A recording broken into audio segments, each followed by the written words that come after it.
Hey guys, আসসালামু আলাইকুম। কেমন আছো তোমরা সবাই? আশা করি সবাই ভালো আছো। আজকে নিয়ে আসলাম তোমাদের জন্য একটি নতুন ছোট্ট ব্লগ ভিডিও।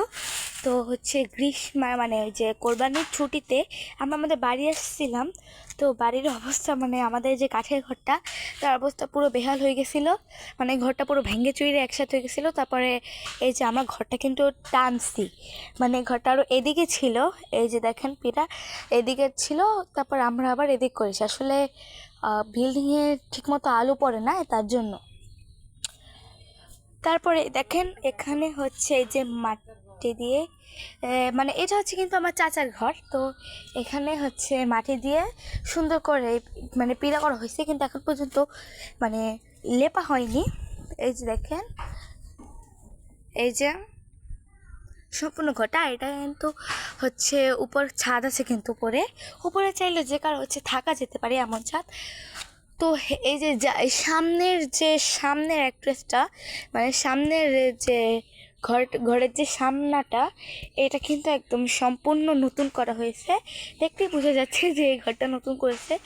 তারপরে উপরের যে টিন, এই যে দেখেন উপরের যে টিন, সেটাও কিন্তু এখান থেকে একটু বদল করে দেওয়া হয়েছে। এই যে তারপর আবার এই কোণা থেকে একটু এই যে বদল করে দেওয়া হয়েছে। এই যে তো দেখেন, এই যে জানালা, এই যে কাঠ, এগুলো সব এই টিন, এই সবগুলো কিন্তু নতুন।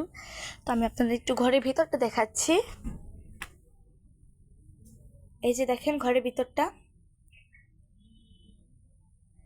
নিচে কিন্তু বালু, সিমেন্ট এবং ইট দিয়ে ঢালাই করে দেবে। এই যে দেখুন, ওই আমাদের মাচা। এই যে এই সম্পূর্ণ আমাদের ঘর, আর এটা আমাদের সামনের ঘর। এই যে দেখুন, নিচে ঢালাই করে দেওয়া হবে। তো এবার আমি একটু আপনাদেরকে ওই পাশটা একটু দেখাই। এই যে দেখেন, ওইখানে আমাদের রান্নাঘর করা হবে। তো আজকে আমার এই ছোট্ট ব্লগ ভিডিওটা আপনাদের কেমন হয়েছে অবশ্যই আমাকে কমেন্ট করে জানাবেন, এবং ভিডিওটা ভালো লাগলে চ্যানেলটাকে লাইক দিয়ে সাবস্ক্রাইব করে দিবেন, আর সবসময়ের মতো আমার পাশে থাকবেন। আল্লাহ হাফেজ।